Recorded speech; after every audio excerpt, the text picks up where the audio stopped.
গত কয়েকদিন ধরে কিছু প্রোগ্রামে আমি জয়েন করছি, আপনারা জানেন আমি মালয়েশিয়াতে ছিলাম, এসে এই প্রোগ্রামগুলোতে জয়েন করছি। আবার কিছু প্রোগ্রামে অংশগ্রহণ করার সুযোগ আমার হয়নি। তো যখন প্রোগ্রামে অংশগ্রহণের সুযোগ হয় না, তখন লোকজন মনে করে এটা পুলিশ বন্ধ করে দিছে, প্রশাসন বন্ধ করে দিছে। আসলে বাস্তবতাটা তা নয়। গতকাল আমার প্রোগ্রাম ছিল কোন এলাকায়, দেবিদ্বারে। অনেক মিডিয়ার ভাইয়েরা আসছে, অনেক শ্রোতারা আসছে, আমিও গিয়েছি, বাট ওখানে উঠতে পারিনি। তো দেবিদ্বার থানার ওসি আমার সাথে ছিল, দীর্ঘ সময় আধা ঘন্টা কথা বললাম। তো উনি বলে, হুজুর আমি তো আপনার ভক্ত, তো আপনি আমার ভক্ত হইলে আমি স্টেজে যাব না কেন, আপনি নিয়ে চলেন আমারে। হুজুর আমারে মাফ করবেন। তারপর আমার প্রথম মাহফিল ছিল লাকসামে। লাকসাম থানার ওসির সাথেও কানেক্টিং করে কথা বলানো হলো। তো ঘটনা হয়েছে, ওনারা মাহফিল বন্ধ করে না, ওনারা আমাদের ভক্ত। গতকাল কয়েকজন এসআই ছিল আর দেবিদ্বার থানার ওসি ছিল। তারা বলতেছে, হুজুর আসার আগে আমরা গাড়িতে আপনার ওয়াজ শুনতে শুনতে আসতেছিলাম, এখন ইউটিউবে ওয়াজ শোনা সহজ। বলে, হুজুর আমরা আপনাকে শুনি। আমি বললাম, এটা আমার সৌভাগ্য যে আমাকে আপনারা শোনেন। তো পুলিশ প্রশাসন, পুলিশ আসলে জনগণের বন্ধু। পুলিশ কখনো চায় না মাহফিল বন্ধ করতে। আমাদের মতোই দাড়িওয়ালা, টুপিওয়ালা, লেবাসধারী কিছু ভাইয়েরা এই কাজগুলো করে। তারা বড় বড় রাজনীতিবিদদের কান ভারী করে আমাদের বিরুদ্ধে। তারা বুঝাতে চায় যে আমি দেশের বিরুদ্ধে কথা বলি, আমি এই দেশের জন্য ডেঞ্জারাস, এটা প্রমাণ করতে চায়। কিন্তু এই জনস্রোত কি এটা প্রমাণ করে? আজকে বিরিয়ানির প্যাকেট আছে, এখানে নগদ টাকা দেয়া হবে, তাহলে এত লোক কেন? কেন? কোরআনের ভালোবাসায়, ঠিক কিনা? তো এজন্য কিছু লেবাসধারী লোক আছে যারা আমাদের বিরুদ্ধে কান ভারী করে আর বোঝাতে চায় যে আমরা দেশের বিরুদ্ধে কথা বলি। আমার কোনো আলোচনায় ইউটিউবে কখনো পাবেন যে আমি দেশের বিরুদ্ধে কিছু বলেছি? আমি তো দেশের তরুণ প্রজন্মকে মোটিভেট করি, তাদেরকে ইন্সপায়ার করি। আমি লক্ষ্মীপুরে গত পরশু কথা বলেছিলাম নিজের পায়ে দাঁড়াও, পরিশ্রম করো, তোমার যে পরিশ্রমের ঘাম ঝরবে, ওই পরিশ্রমের ঘামের লোনা পানিতে জন্ম নিবে সফলতার বীজ। নিজের পায়ে দাঁড়াও, এন্টারপ্রেনার হও, উদ্যোগী হও, দেশের চাকাকে, অর্থনীতির চাকাকে ঘুরাও। যারা প্রবাসী ভাইরা, তাদের উদ্দেশ্যে আমি তাদেরকে বলি, দে আর দ্য রেমিটেন্স ফাইটার। আমরা দুই ধরনের যোদ্ধা পেয়েছি, এক হচ্ছে ফ্রিডম ফাইটার, মানে মুক্তিযোদ্ধা, যাদের কারণে পেয়েছি আমরা লাল সবুজের পতাকা, ঠিক কিনা? আরেক যোদ্ধা পেয়েছি, তাদেরকে আমি বলি রেমিটেন্স ফাইটার, রেমিটেন্স যোদ্ধা, যাদের পাঠানো টাকায় সচল থাকে আমার দেশের অর্থনীতি, ঠিক কিনা? তো আমি তো আমার আলোচনার মধ্য দিয়ে যুবকদেরকে ইন্সপায়ার করি। আমি সাস্টেইনেবল ডেভেলপমেন্ট গোল নিয়ে কথা বলি, আমি মিলেনিয়াম ডেভেলপমেন্ট গোল নিয়ে কথা বলি।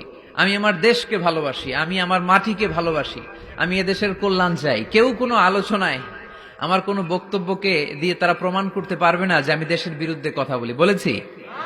বর্তমানে আওয়ামী লীগ সরকার ক্ষমতায়, তাদের যত ভালো ভালো দিক আছে আমি সেটাও বলি।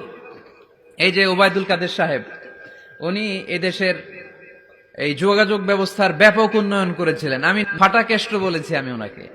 যেই জেলায় যেই চেয়ারম্যান, যেই এমপি ভালো কাজ করে আমি তাদের প্রশংসা করি। আর কেউ যদি অন্যায় করে সেটার বিরুদ্ধে বলার অধিকার আমাদের আছে না নাই? মাননীয় প্রধানমন্ত্রী, উনি আমার মায়ের বয়সের, ঠিক কিনা?